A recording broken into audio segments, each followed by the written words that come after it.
Welcome to Within the Frame, where we bring the most pressing issues across the globe into focus. I'm Kim Mok-yeon.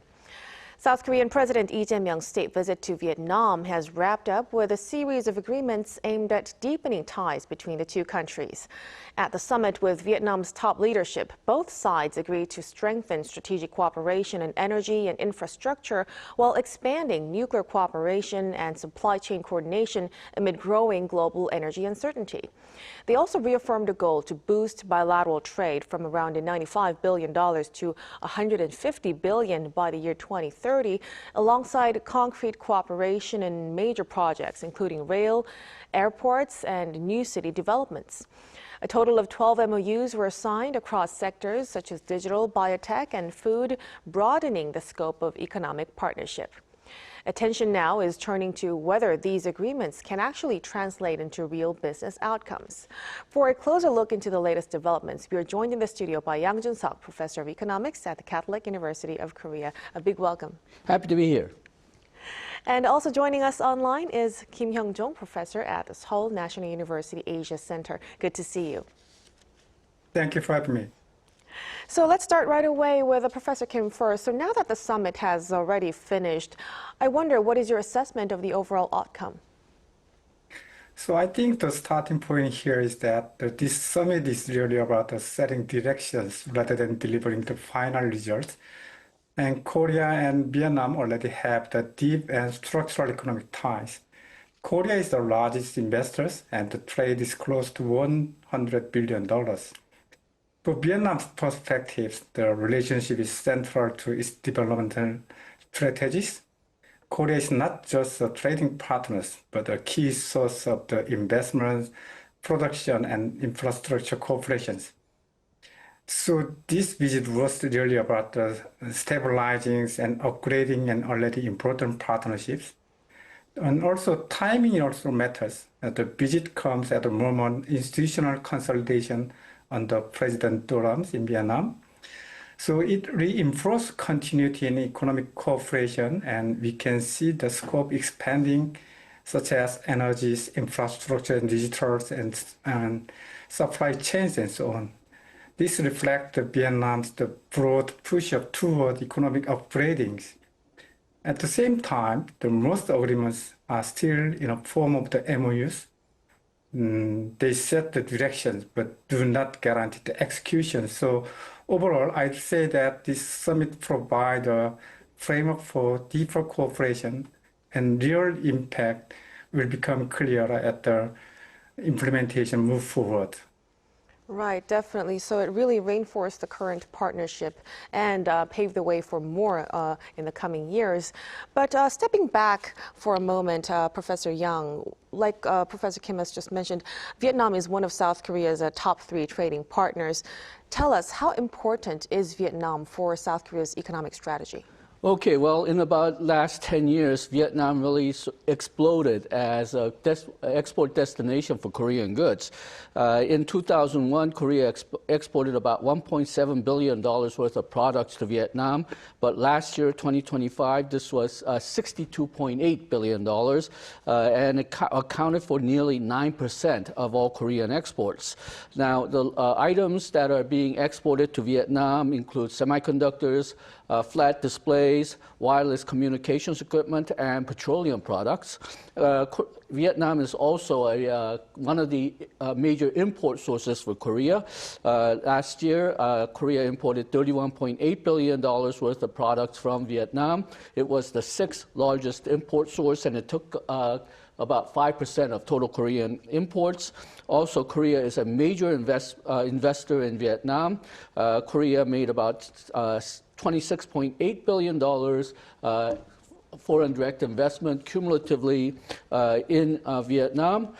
So it is a very active trading partner and economic partner to Korea, and not only because Vietnam is a rapidly rising economy that's centered in a rapidly rising region, the South Asian region, the ASEAN countries, but also because not only Korea but other countries as well, they're seeking to move some of their production facilities away from China, and they look at Vietnam as a very good production base for various manufacturing. So Vietnam basically has a very bright future ahead, and Korea is taking an active part in it. Right, so it really highlights how much important Vietnam has become for the Korean economy. But when we go back, now the leaders have emphasized upgrading ties to a more future-oriented and a strategic level. In concrete terms, Professor Kim, what has actually changed through this summit? I think the main change is in the structure of the relationships. In the past, the model was quite clear. So Korea firms invested and Vietnam provide labors and the production capacities.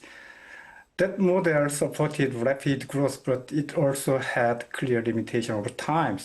From the Vietnam's perspectives, it does not fully support the long-term competitiveness, especially in terms of the technologies and productivities. So Vietnam is now moving toward higher value industries such as semiconductors and digital sectors and other advanced manufacturing. So this is a part of the broad strategy of the industrial upgrading. And also it reflects a shift toward building domestic capacities. So for Korea, the change the roles. So it is no longer just investors, but increasingly an industrial and technology partners. At the same time, the current structure have not fully shifted yet. In many sectors, Vietnam still remain focused on the assemblies and intermediate production stages. So the change is not in the current capacities, but in the development the directions, and how both sides are adjusting to the shift over time. Right, so it's not really just about maintaining the relationship, but upgrading the level of cooperation between the two sides. And in fact, the two countries have affirmed their goal to expand trade to $150 billion by the year 2030. Professor Yang, how realistic is this target? Okay, well, last year the trade with Vietnam, both imports and exports, added to about $98 billion. So you would need another $50 billion or so. I would say usually that increasing trade by $50 billion in 5 years is ambitious, but then for the first 3 months of this year, exports to Vietnam from Korea rose by 37%, and imports rose 23%. So if this pace continues, then there's a good possibility that the goal will be met as early as next year. Now, I do not believe that this pace will continue, but I think given these numbers, I think actually the goal may be very realistic. Wow, ambitious but realistic. It's a good sign. Yes. Mm-hmm. Now, on infrastructure we're seeing some concrete projects like rail exports, along with cooperation on airports and new city developments as well. Professor Kim, what stood out for you the most about the nature of these projects? Well, what stands out to me is that they are not isolated projects, so they reflect Vietnam's need for state-level infrastructures. Rails, airports, and new cities are all connected to each other to broad transformation of the countries. Vietnam is becoming more urban and more industrial and more integrated into the global supply chains. So from the Vietnam's perspective, this is about expanding national capacities. It also addresses the practical constraints, such as the logistics bottlenecks and infrastructure gaps. For Korea, this changed the nature of the engagement. It's no longer just export products, but participating in long-term development projects linked to national plannings. So these projects are basically large-scale and state-linked and long-term in nature. So they create opportunity for deeper cooperation, but also require stronger coordination with Vietnam's policies and institutional systems. And in that process, I think the Korean companies are not just suppliers, but can play a role as long-term project partners. Definitely. So we're really looking at more concrete project-based cooperation on the ground.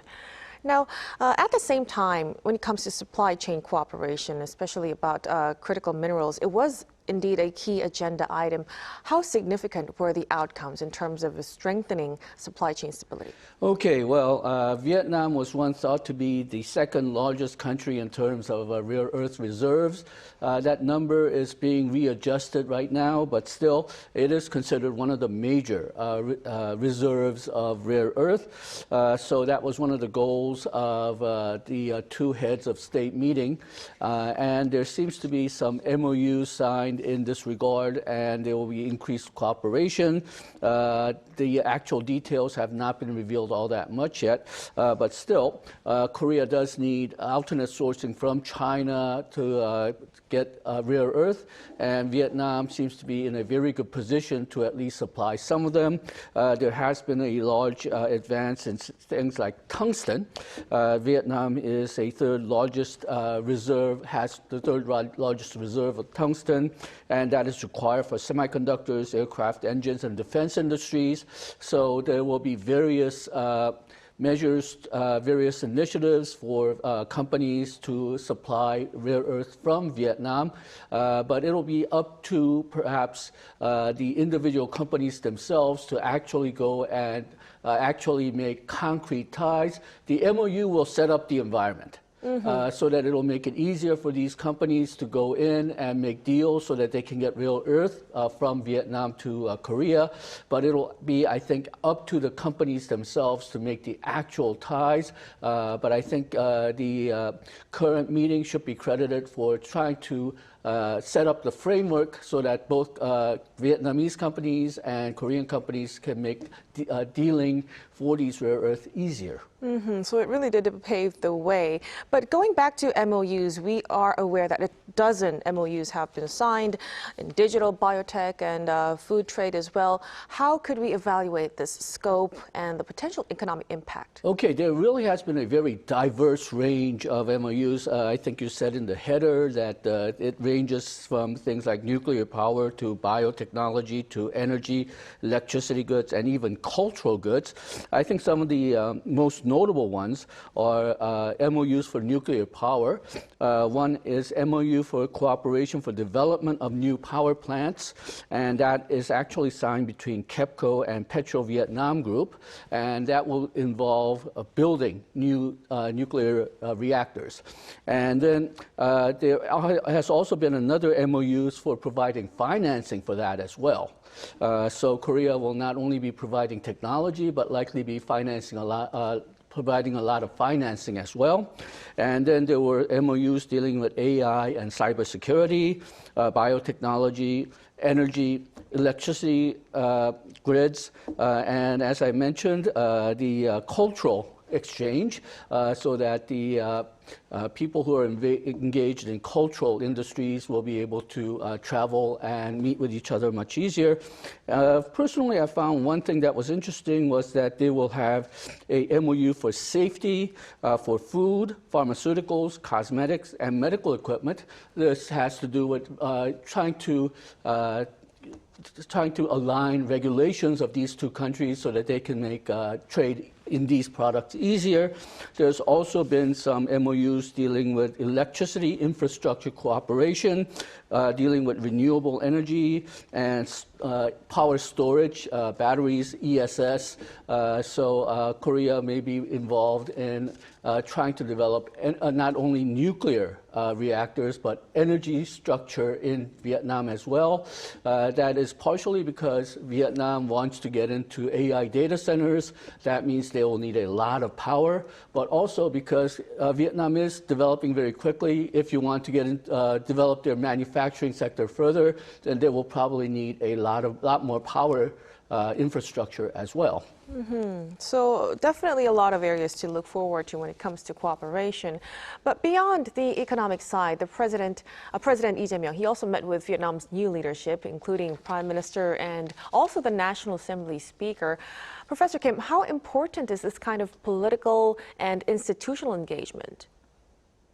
Well, I think this point is quite important and sometimes underestimated.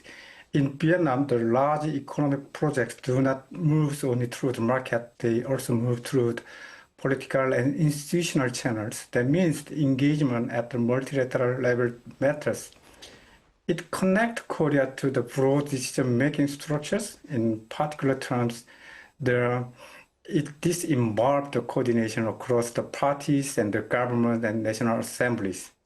At the same time, this needs to be understood in the current context, as I mentioned just now. Vietnam is going through the institutional consolidation under President Doron, which is unprecedented compared to the traditional practice in the political arenas in Vietnam.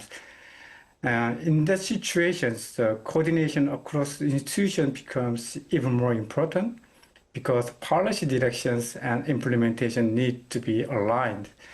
So it does suggest a certain level of the coordination across the key institutions, and that matters in practical terms as well. So because the stronger coordination can help to reduce the policy uncertainties and improve decision speed and make it easier for the large projects and to move through the administrative and legislative process in systems like Vietnam. That kind of the institutional alignment can make the difference to move project forward. Right, it could really act as a booster for these partnerships moving forward. Now, at the same time, we hear that a lot of competition is intensifying over in Vietnam globally. So based on the latest visit, how much well-positioned are Korean companies to stay competitive in the area? Okay, well, as I said, Vietnam has become a very attractive place for global businesses trying to set up manufacturing base, not only because the area around Vietnam is so attractive, but also because they're looking for an alternate base moving out of China. Now, I'm sorry to say somewhat that last year Korea was not the biggest investor in Vietnam. Singapore was, but I think Korea definitely has an advantage because if you look at it cumulatively, that is over the last 10, 20 years, Korea is actually the biggest investor in Vietnam. Korea invested cumulatively $89 billion in Vietnam. The second closest is Singapore at $82 billion. So while other countries may be making bigger headway in very recent times, I think Korea has been there for longer than most of these countries. That means it has more roots. That means it has more perhaps influence, and it has closer relationship with Vietnamese businesses. So I think Korea is in a very attractive place, and Korea and Vietnam definitely have industries where they can work together and specialize in different things so that they can take advantage of the global market. So I think Korea is in a very good place. I think we recognize Vietnam perhaps earlier than some other countries, so that's giving us some advantages. Right, quite a promising situation indeed. Now, finally, before we conclude our discussion, so beyond the announcements and the agreements, Professor Kim, what will be the key test of whether the summit actually delivers real economic impact? Right, so I think the key point here is that really implementation itself, not just agreements, but whether they can lead to real projects on the grounds. From the Vietnam side, this is also important. What matters is the executions. At the same time, we should be realistic. These projects take time, so you should watch the key signals. For example, are projects moving forward and are investing continuing? Is confidence stable? And also we can consider are administrative procedures becoming more predictable in Vietnam, and are approval moving more smoothly, and this will show that real impact over time. At the same time, I think that both sides need to focus on the follow-ups. For Korea, that means staying engaged beyond the initial agreement, especially in financing and project management and long-term commitments. Meanwhile, for Vietnam, it means ensuring the consistency in the policy implementation and monitoring a predictable environment for investors. So ultimately, the outcome will depend on whether both sides can move from the agreement to sustained and coordinated executions. Well, definitely. So follow-up efforts would be really necessary from both ends to come up with a tangible result. Thank you so much for your insights, Professor Kim. Thank you so much. And of course, Professor Yang, we really appreciate it. Thank you. And that'll be all from us on Within the Frame tonight. Be sure to tune in again next time as we continue to explore the stories that matter. Until then, stay informed and engaged.